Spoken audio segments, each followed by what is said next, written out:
Hello students, एक बार फिर स्वागत है आप सबका अपने यूट्यूब चैनल 1-to-1 क्लासेस में। आज हमारा टॉपिक बड़ा इंपॉर्टेंट है भाई। आज की वीडियो है जानदार, शानदार, एकदम लाजवाब वीडियो है कि आप लोगों के प्रैक्टिकल एग्जामिनेशन स्टार्ट हो चुके हैं। और आज की वीडियो में आपको बताने वाला हूं कि अगर आप इकोनॉमिक्स के प्रैक्टिकल एग्जाम की तैयारी कर रहे हैं तो क्या क्या करके जाना है और क्या क्या करके नहीं जाना है, कैसे एक्सटर्नल एग्जामिनर की नज़र में आप अपने आप को साबित करेंगे।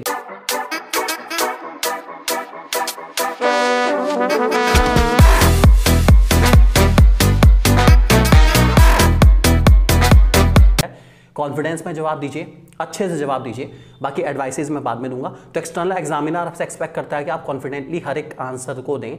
नहीं आता तो भाई स्किप कर दो, कोई टेंशन वाली बात नहीं है, लेकिन जल्दी से जल्दी दो। टाइम वेस्ट मत करो मत करो मत करो, इस बात का ध्यान रख के चलेंगे। उसके बाद on what parameters students are जज इन प्रैक्टिकल एग्जाम। तो किन किन पैरामीटर के बेस पे जज करा जाता है? सबसे पहले कॉन्फिडेंस के बेस पर, ठीक है। उसके बाद कितने टाइम में आपने आंसर सुनाया, आपने आंसर की मेन बात पहले बताई बाद में बताई, इसके बेस पर बच्चे को जज करा जाता है। आपने एग्जाम्पल सही से दिए नहीं दिए, आपको क्लियर टॉपिक है या नहीं है, कोई फर्क नहीं पड़ता आप इंग्लिश में बता रहे हैं आंसर या हिंदी में बता रहे हैं, भाई कोई फर्क नहीं पड़ता, बिल्कुल भी फर्क नहीं पड़ता। मेन है कि आप कितनी जल्दी अपने और कितने क्लियर है अपने आंसर्स के साथ, ये बहुत मैटर करता है। तो क्लैरिटी होनी चाहिए आंसर के अंदर, ठीक है। आपको कॉन्फिडेंस होना चाहिए और टाइमिंग बहुत मैटर करती है कि आप सही टाइम पे करेक्टली उस आंसर को प्रेजेंट कर पाएं एग्जामिनर के सामने। ये बहुत इंपॉर्टेंट है। ये सारे पैरामीटर्स हैं जिसके बेसिस पर हम लोग बच्चों को जज करना पसंद करते हैं। उसके बाद what is ऑफनली asked by examiner. Okay, general question है कि एग्जामिनर जनरली क्या पूछता है। देखिए, वैसे मैक्सिमम एग्जामिनर बच्चे से पूछते हैं कि कौन सा चैप्टर ऐसा है या कौन सी यूनिट ऐसी है जो उसको बहुत अच्छे से आती है। जैसे आपसे पूछ लिया जाएगा कि आपको डेवलपमेंट बहुत अच्छे से आती है या आपको मैक्रो बहुत अच्छे से आती है। मान लीजिए आपने कहा कि मैक्रो बहुत अच्छे से आती है, तो आपने पूछा जाएगा कि नेशनल इनकम चैप्टर आपको बहुत अच्छे से आता है या डिटर्मिनेशन वाला बहुत अच्छे से आता है। आपने कहा सर डिटर्मिनेशन बहुत अच्छे से आता है, तो अब वो डिटर्मिनेशन को थोड़ा बहुत ड्रिल करना शुरू करेगा। डिटर्मिनेशन पे आपको चेक करने की कोशिश करेगा। हो सकता है वो आपसे ब्रेक इवन लेवल का न्यूमेरिकल सॉल्व करा ले, हो सकता है इक्विलिब्रियम लेवल का न्यूमेरिकल सॉल्व करा ले, हो सकता है मल्टीप्लायर का न्यूमेरिकल सॉल्व करा ले, या फिर पर्सनली मैं हमेशा जब भी इकोनॉमिक्स का वाइवा लेता हूं तो दोस्तों मैं हमेशा repo rate, reverse repo rate, जो हमारे क्वालिटेटिव क्वांटिटेटिव इंस्ट्रूमेंट है, क्योंकि वो पूरी बुक में 3 से 4 बार रिपीट हो रखे हैं, इनको जरूर सुनना पसंद करता हूं। क्योंकि अगर किसी बच्चे को ये बहुत अच्छे से आते हैं, इसका मतलब हाँ उसे इकोनॉमिक्स की नॉलेज है, उसे पता है कि इकोनॉमी के फ्लो में पैसा कैसे चलता है, कैसे हम लोग इन्फ्लेशन को कंट्रोल करते हैं, कैसे हम लोग डिफ्लेशन को रेक्टिफाई करने की कोशिश करते हैं, उसे पता है सब कुछ।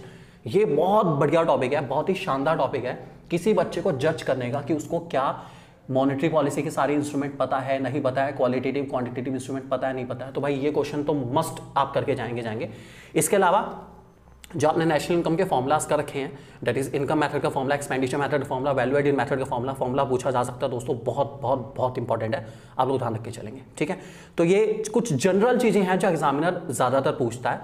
इसके अलावा जो भी आपकी फाइल का टॉपिक है, जो भी टॉपिक है ABCD, आप स्मॉल स्केल इंडस्ट्री पे बना रहे हैं या फिर आप HDI पे बना रहे हैं या फिर आप मॉनेटरी पॉलिसी पे बना रहे हैं या आप RBI के फंक्शन पे बना रहे हैं, what ever the topic is, topic का इंट्रोडक्शन हमेशा एप्रोप्रिएट होना चाहिए। टॉपिक एकदम लाजवाब तरीके से आप एक्सप्लेन कर पाएं कि आपसे अगर पूछा जाए कि इंट्रोड्यूस योर टॉपिक, सबसे पहला सवाल ये होता है कि यार इंट्रोड्यूस करो अपने टॉपिक को। तो आप टॉपिक का इंट्रोडक्शन इतने अच्छे से तैयार करके जाएं कि आपका टॉपिक किस चीज़ के बारे में है और इस टॉपिक से हमें क्या नॉलेज मिलती है, क्या हम लोग इस टॉपिक को इवैल्यूएट करके सीख पा रहे हैं, ये बहुत मैटर करता है दोस्तों। तो बहुत अच्छे से आंसर देना, क्योंकि सबसे पहला सवाल 90% एग्जामिनर का पता क्या रहता है, इंट्रोड्यूस योर टॉपिक। कि भाई किसी के पास इतना टाइम नहीं है कि आपके फाइल के सारे पेज पलट के देखे अपना, ठीक है सबने टिक लगाने, डेट इज ओके, लेकिन पूरी फाइल कोई नहीं पढ़ने वाला। आप खुद ही बता दीजिए आपकी फाइल में क्या मेन चीज है, फाइल किस चीज पर कंसंट्रेटेड है पूरी, आप खुद ही बता दीजिए ना।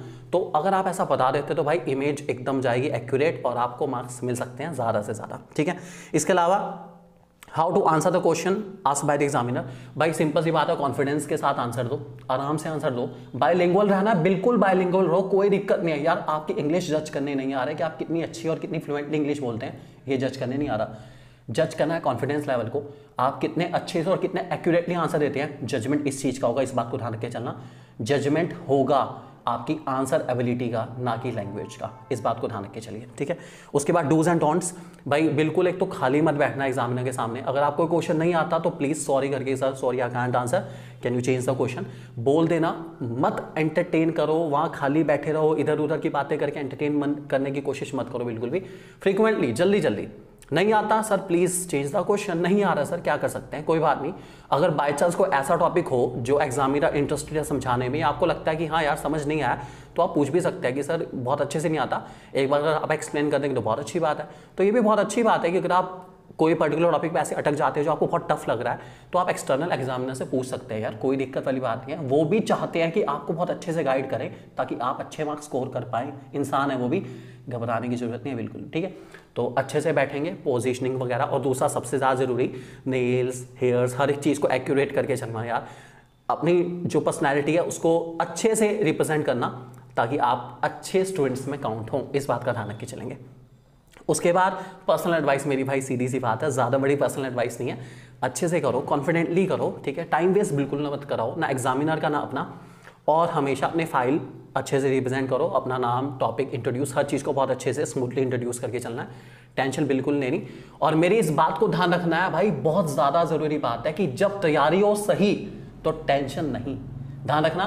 तो कमेंट सेक्शन में जाके इस हैशटैग को प्रूफ करो कि जब तैयारी हो सही तो टेंशन नहीं, ठीक है। ये मेरी पर्सनल एडवाइस है दोस्तों, आराम से ठंडे दिमाग से कॉन्फिडेंस के साथ आंसर देने हैं और आपका वाइवा होने वाला है लाजवाब एकदम, कोई नहीं रोक सकता।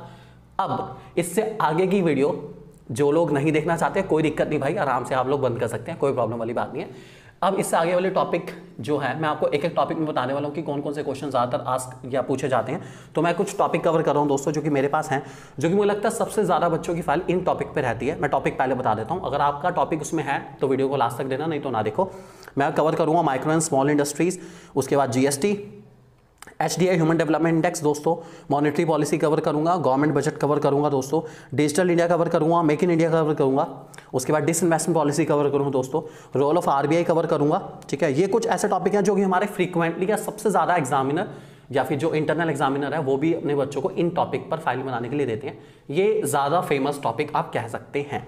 तो सबसे पहला टॉपिक स्मॉल स्केल इंडस्ट्री क्या होती है, स्मॉल स्केल इंडस्ट्री इन्वेस्टमेंट कितनी है, स्मॉल स्केल इंडस्ट्री का क्या बेनिफिट मिलता है रूरल इंडिया में, हमारे इंडिया को स्मॉल स्केल इंडस्ट्री की क्या नीड है, एम्प्लॉयमेंट जनरेशन में काम आती है, देश का विकास होता है। तो ये general basically benefit small scale industry के पूछे जा सकते हैं, ये आप ध्यान रख के चलेंगे, ठीक है। उसके बाद हमारे पास दूसरा GST के दोस्तों स्लैब्स, भाई बहुत इंपॉर्टेंट टॉपिक है।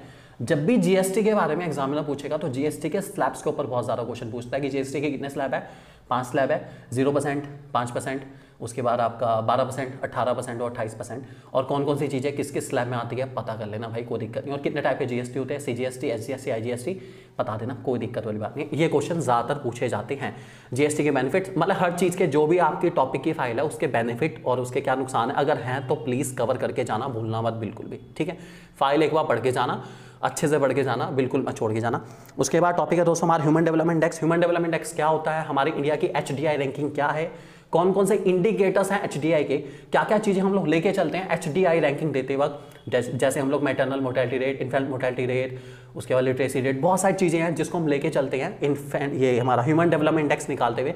तो वो क्या क्या चीज़ें आपको पता होनी चाहिए, अच्छा क्वेश्चन बन सकता है।